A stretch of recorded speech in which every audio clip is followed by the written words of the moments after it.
Hello दोस्तों, आज मैं आपको जो कहानी सुनाने जा रही हूँ, ये कहानी है गरीब और जादुई सोने के आम की।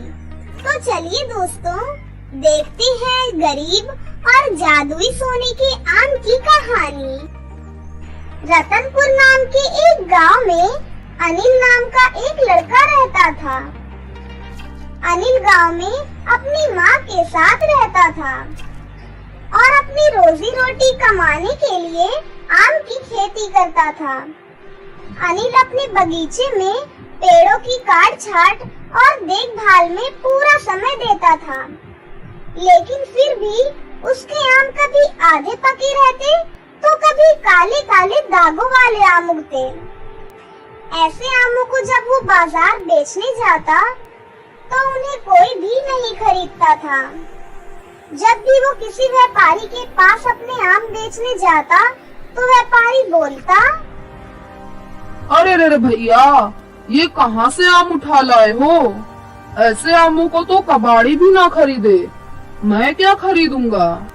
बेचारा अनिल उन्हें बेचने की पूरी कोशिश करता और कहता, अरे सेठ, एक आम खा के तो देखो, बहुत ही मीठे आम हैं, इतने मीठे कि ऐसा लगे जैसे मुंह में मिश्री घुल गई हो। व्यापारी बोला, भैया जी, खाएंगे तो तब ना जब आम देखने में अच्छा होगा। जब इसे देख के आदमी खरीदेगा ही नहीं तो इसे खाना तो बहुत दूर की बात है। निराश अनिल अपने आम लिए बाजार से वापस आ गया। अब तो ये अनिल के लिए हर साल की कहानी बनती जा रही थी। हर साल उसके आम रखे रखे सड़ जाते, जिसके चलते उसके ऊपर कर्ज का बोझ बढ़ता ही जा रहा था। अब तो कर्जदारों ने उसके घर आकर के उसका सामान ले जाना शुरू कर दिया था, ताकि वो अपना कर्ज वसूल सके। उन्हीं कर्जदारों में एक था लाला। लाला भी एक आम के बगीचे का मालिक था, जिसके आम बाजार में सबसे महंगे बिकते थे। लाला को अनिल का गांव में रहना बिल्कुल भी पसंद नहीं था। असल में अनिल के पिता ने लाला को एक बार थप्पड़ मारा था, जिसके बाद से अनिल के परिवार के लिए लाला की आंखों में खून सवार था। और अब अनिल को कर्ज में डूबा हुआ देखकर लाला की खुशी का कोई ठिकाना नहीं था। एक दिन अनिल के घर आकर लाला बोला, ओ अनिल, अरे हमने सुना है कि तुम पर कर्ज का बोझ बढ़ता ही जा रहा है। हम तो कह रहे हैं हमारे बगीचे में काम करने लगो। हमारी नौकरी करोगे तो कर्ज से बचे रहोगे, वरना बच्चू तुम्हें तो सड़क पर आने से कोई नहीं रोक सकता। ये कहकर लाला हंसने लगा। लाला को यूं हंसता हुआ देखकर अनिल बोला, आज जिस पैसे के नशे में चूर होकर हम पर हंस रहा है ना लाला, याद रखना, एक दिन तुझसे बड़ा आदमी बन के दिखाऊंगा। इस सड़क पर रहूंगा, लेकिन तेरे जैसे गिरे हुए आदमी के यहाँ नौकरी नहीं करूंगा। ये सुनकर लाला तपतपा गया और गुस्से में बोला, अबे ओ भूखे फकीर, इंसान को बातें ना औकात देख कर करनी चाहिए। मैं तो तेरी मदद कर रहा था, लेकिन अब सुन, 2 हफ्ते, बस 2 हफ्ते है तेरे पास अपना कर्ज चुकाने के लिए। अगर इतने समय में कर्ज नहीं चुका पाया तो तेरे ही सामने तेरे घर और सामान की नीलामी कर दूंगा। ये कहकर लाला गुस्से में दरवाजे को लात मारते हुए कमरे से बाहर चला गया। अनिल अपनी माँ से बोला, माँ, अब हम कैसे इस धूर्त लाला के पैसे चुकाएंगे? अब तो कर्ज भी नहीं देना चाहता कोई मुझे इस गांव में। पता नहीं कैसे इसका कर्ज 2 हफ्ते में चुका पाऊंगा। ये कहकर अनिल अपनी माँ की गोद में सर रखकर रोने लगा। तभी उसकी माँ ने उसे संभाला और उसे शहर जाकर कोशिश करने को कहा। अगले दिन अनिल ने शहर जाकर कर्ज मांगने की कोशिश की, लेकिन शहर के व्यापारियों ने किसी अनजान को कर्ज देने से मना कर दिया। शाम को थक हार कर जब अनिल शहर से वापस गांव आ रहा था कि तभी उसे जमीन पर पड़े एक साधु दिखे। अनिल ने थोड़ा पास जाकर देखा तो पाया कि वो तो बेहोश थे। अनिल ने तुरंत उन पर पानी की कुछ छींटे मारी जिससे वो होश में आ गए और अनिल ने फिर उन्हें थोड़ा पानी पिलाया।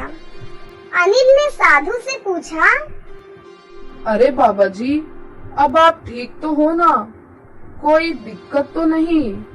साधु बोले, नहीं बच्चा, सब ठीक है। अनिल बोला, बाबा जी, इतनी गर्मी में पानी लेकर चला करो, नहीं तो फिर से बेहोश हो जाओगे। साधु बोले, ठीक है बच्चा, तू मुझे भला मानुस जान पड़ता है। आज तूने एक साधु की मदद की है, बता तुझे क्या चाहिए? अनिल बोला, बाबा जी, बस मुझे आशीर्वाद दीजिए कि मेरा कर्ज और मेरी गरीबी दूर हो जाए। ये सुनकर बाबा जी ने अपनी पोटली में से एक सुनहरा बीज निकाला और बोले, इस बीज को बोते समय जिस फल का नाम तुम लोगे, ये बीज उसी फल का पेड़ बन जाएगा। उस पेड़ के ही फल तुम्हारी गरीबी दूर करेंगे। ये कहकर साधु अलख निरंजन बोलते हुए अपने रास्ते पर आगे बढ़ गए। अनिल भी उस बीज को लेकर गांव वापस आ गया। अगले दिन साधु के कहे मुताबिक अनिल ने उस बीज को अपने आम के बगीचे में गाड़ दिया और बोते समय आम का नाम लिया। अनिल ने उस बीज की बहुत मेहनत से देखभाल करनी शुरू कर दी। वो बीज 2 दिन में ही पौधे में बदल गया। तीसरे दिन अनिल ने जब आकर ये सब देखा तो बोला, अरे ये बीज है कि जादू की टोकरी, इतनी जल्दी बढ़ गई? देखते ही देखते 1 हफ्ते में वो पौधा पेड़ में बदल गया और उस पर फल आने लगे। अगले दिन अनिल ने जब उस पेड़ से आम को तोड़ा तो उसे यकीन ही नहीं हुआ। वो आम कोई मामूली आम नहीं बल्कि सोने का आम था। अनिल तुरंत उस आम को लेकर बाजार गया और उस आम को बेच आया। उसे बेचकर उसे इतने पैसे मिले जितने वो साल भर में भी नहीं कमा पाता। अनिल ने उन पैसों से लाला का कर्ज चुका दिया।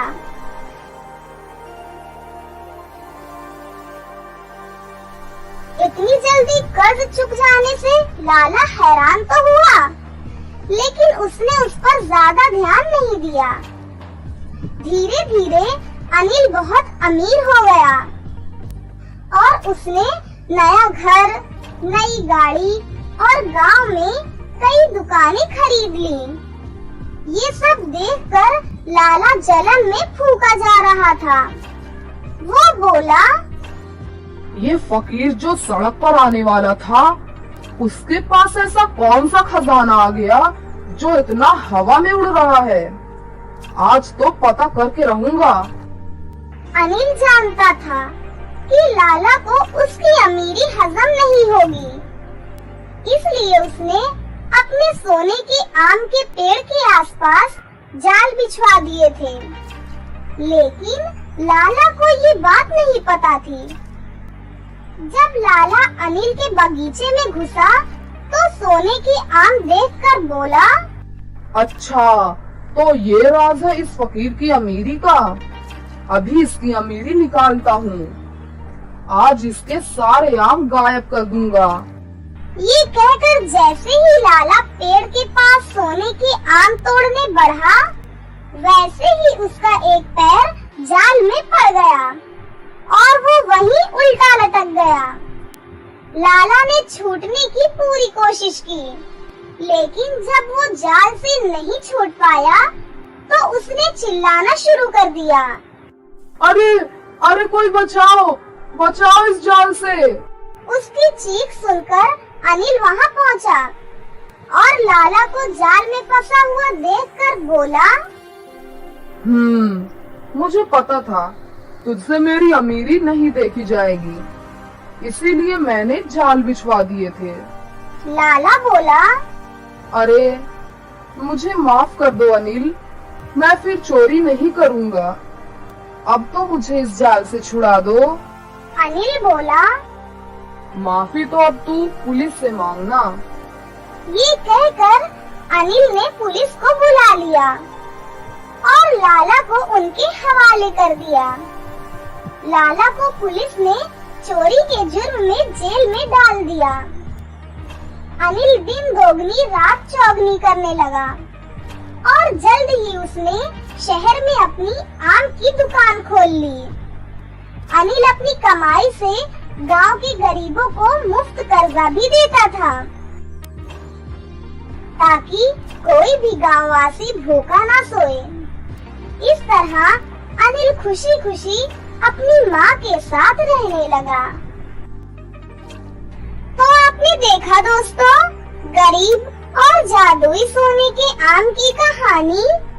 इस कहानी से हमें ये सीख मिलती है कि हमें हमेशा अनिल की तरह मुसीबत में फंसे लोगों की मदद करनी चाहिए और लाला की तरह कभी भी लालच नहीं करनी चाहिए, क्योंकि लालच बुरी बला है। अगर आपको ये कहानी अच्छी लगी हो तो जरूर लाइक करें और हमारे चैनल जियो छोटू टीवी को सब्सक्राइब भी कर लें। और हाँ दोस्तों, हमें कमेंट करके जरूर बताना कि आपको ये कहानी कैसी लगी।